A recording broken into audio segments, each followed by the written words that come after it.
कि दिल्ली तो बदली, लेकिन दिल्ली की मजबूरी है कि जिन दलालों को वो हटाना चाहती है, उन दलालों की सेटिंग यह है कि वो रात के अंधेरे में जाके कहता है जो नबी का नहीं वो हमारा नहीं।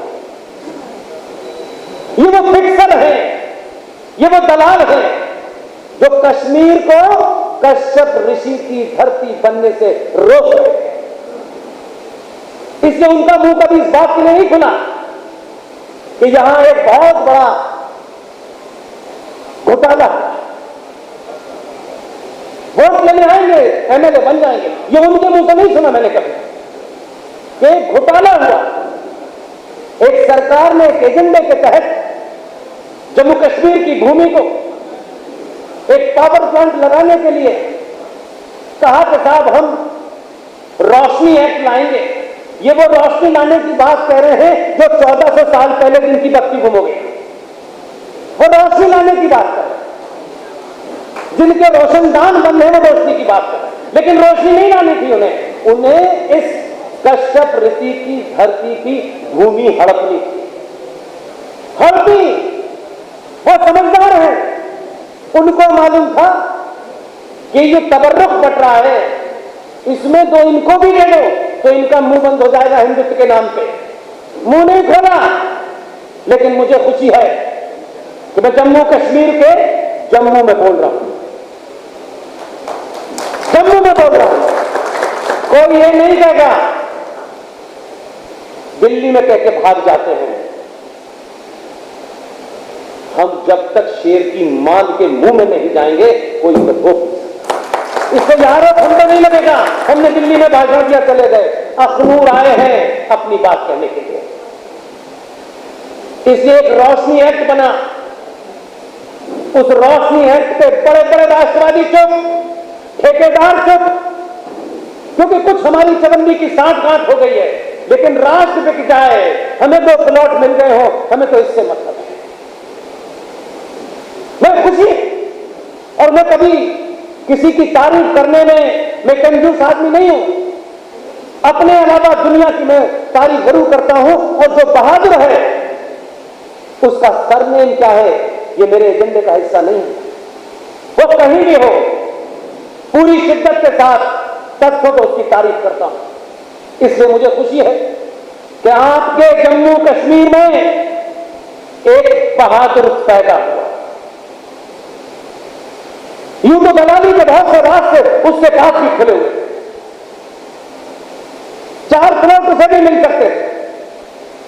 वैष्णो देवी में जहां जिहादी ट्रस्टी है वहां वो भी अपना हिस्सा ले सकता था, लेकिन उसने रास्ता दूसरा चुना।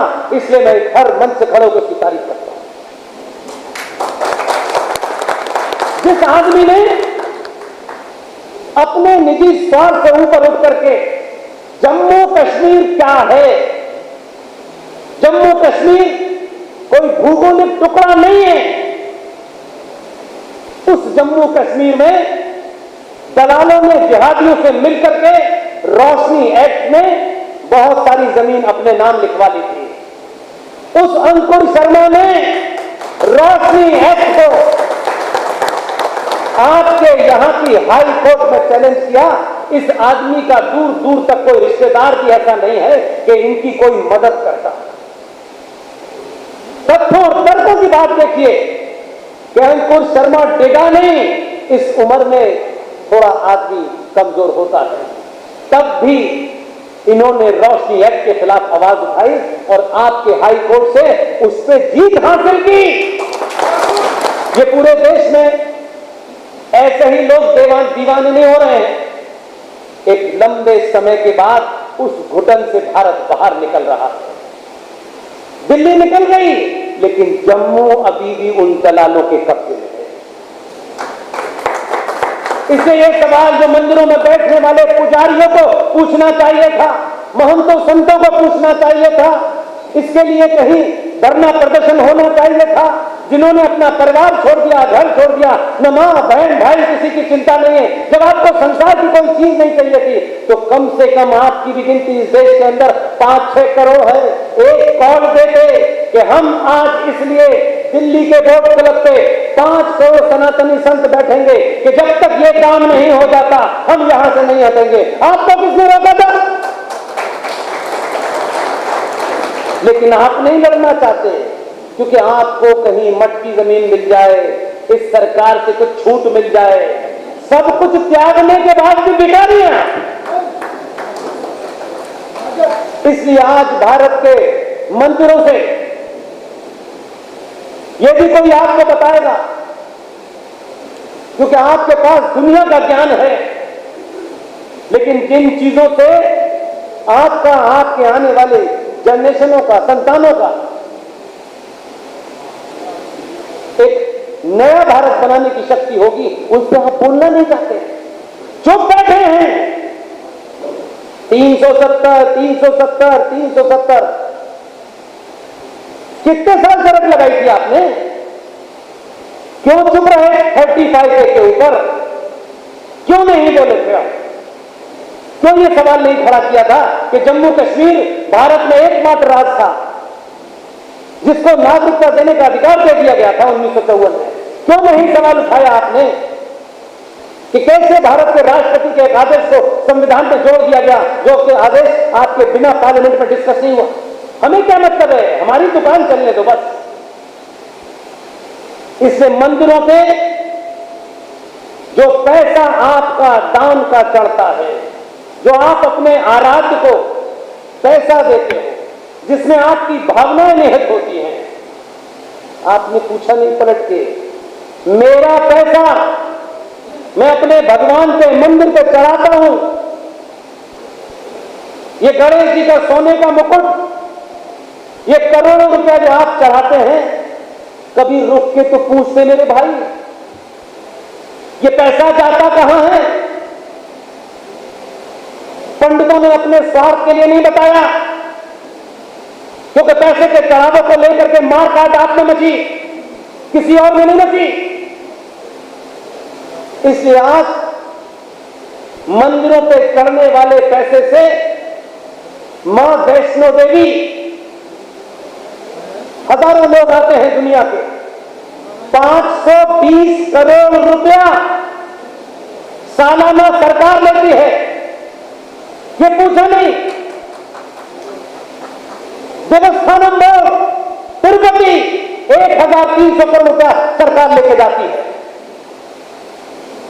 अगर पूरे देश के मंदिरों पे आए हुए चढ़ाए हुए पैसे का अगर बजट निकालें साल का, मैं दावे से कह रहा हूं, तथ्यों पे कह रहा हूं, रिटॉरिक्स नहीं कर रहा, जिस दिन मंदिरों पे चढ़ने वाला पैसा रेगुलाइज हो गया, वहां ढकोसले ढोंगी नहीं बैठे, वहां पैसे के तिजारती नहीं बैठे, और हर मंदिर के अंदर समाज के हर वर्ग से लेकर एक ट्रस्ट बनाया जाए, और जितना पैसा पंडित जी और पंडित जी के परिवार, चाहे 1 हो 2 हो 4 हो, 8-8 घंटे की ड्यूटी करने वाले पंडितों को आप दें कि भाई आपकी ये 50,000 तनख्वाह आपके परिवार के लिए है, आप यहां पंडिताई 8 घंटे करें, 8 घंटे कोई दूसरा करेगा, ऐसे कर भी दें अगर आप, तो मैं दावे के साथ, दावे के साथ, जिस दिन भी मंदिरों का पैसा सनातनी हिंदू की कोई केंद्रीय जिसमें दलाल न हो, ऐसे लोगों के पास आ गया, सनातन में न ब्राह्मण का बच्चा, न ठाकुर का, न दलित का एक भी भूखा नहीं सोएगा। एक भी किसी बच्चे को सरकार के ऊपर इन तरसी आंखों से नहीं देखना पड़ेगा कि हमारे बच्चे को स्कॉलरशिप नहीं मिल रही।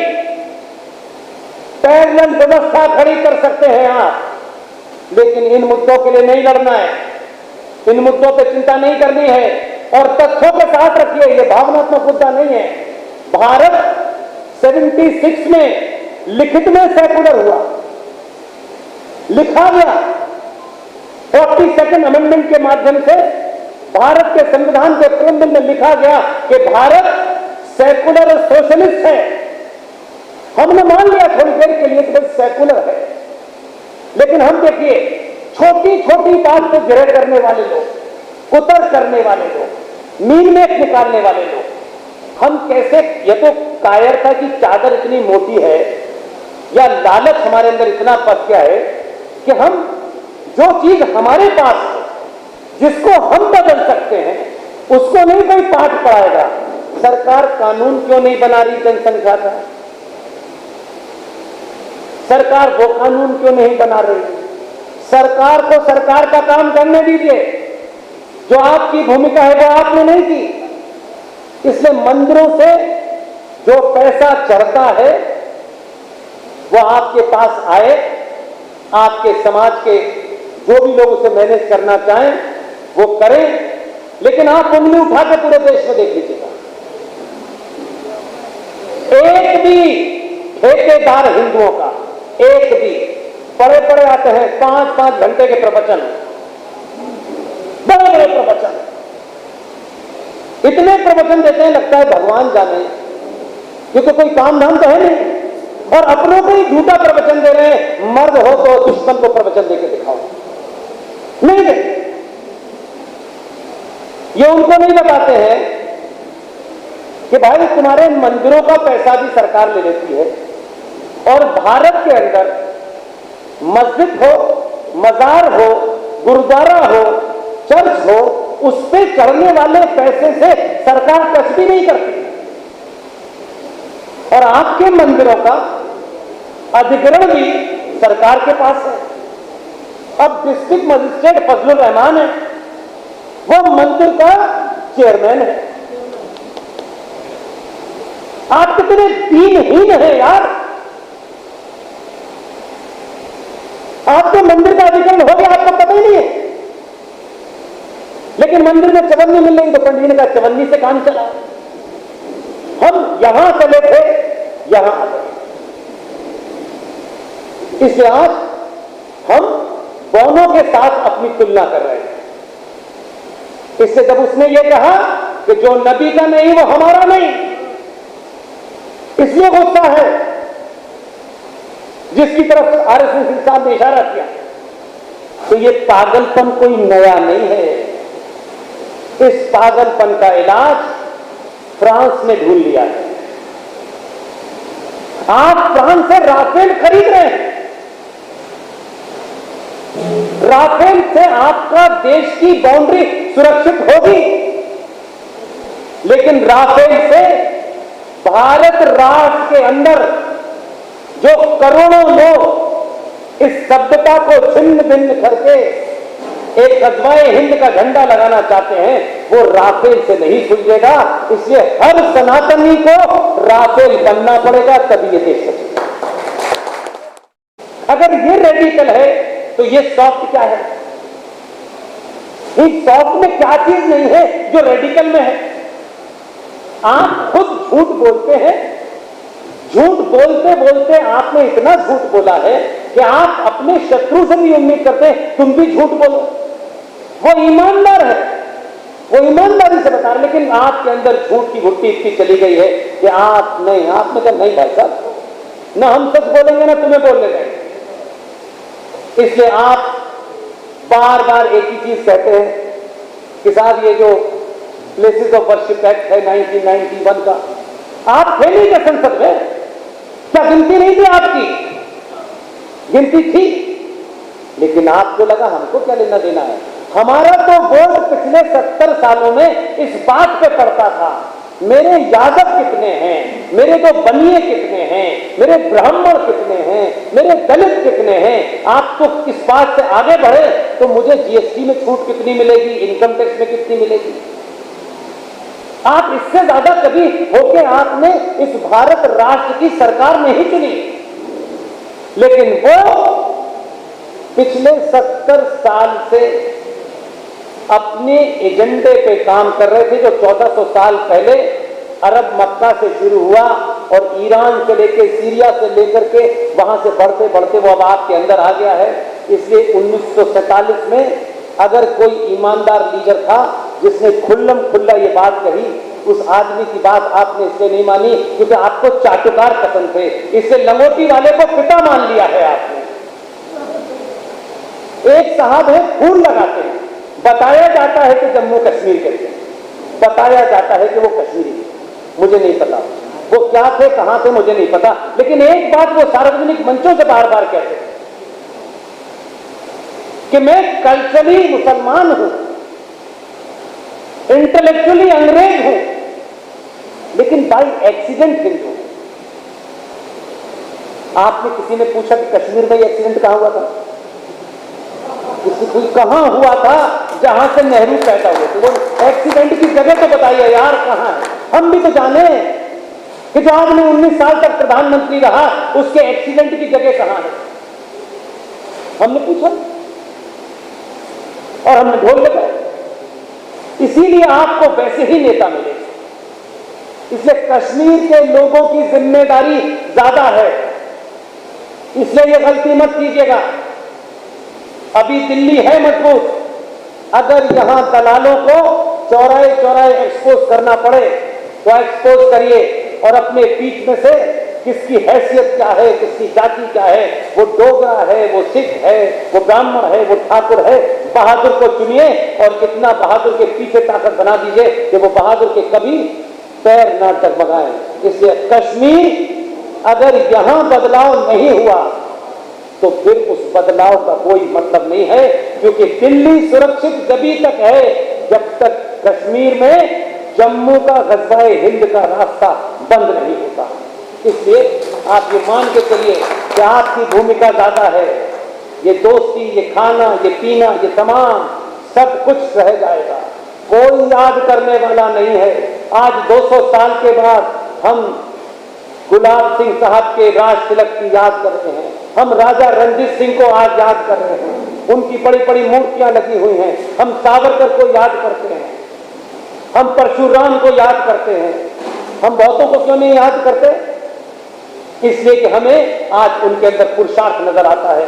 उनकी सही बातें उस वक्त समझ में ना आती हो, आज समझ में आती है। इसलिए अगर अंकुर की शक्ल में कोई बहादुर है और वो चाहता है कि चुनाव लड़े, तो उस ईमानदारी के साथ, पूरी ताकत के साथ आप उसे झंडा भी दीजिए और जिताइए। इसलिए नेक्स्ट जनरेशन हम उन लोगों में से नहीं है कि विशाल की जाति क्या है और रूबल पटालिया की जाति क्या है। हम इसमें से हैं कि कौन बहादुर है उसको आगे बढ़ाओ, बस। इसलिए जगह जगह हम उन लोगों को कोशिश कर रहे हैं जो हमारे साथ जुड़े हुए हैं, उनको इंटेलेक्चुअली फैक्ट और फिगर के साथ जब वो बोले तो दुनिया उनके चेहरे को पसंद करे न करे, उनके पीठ पीछे भी ये कहे कि जो बात ये बच्चा कह रहा है बिल्कुल सच है।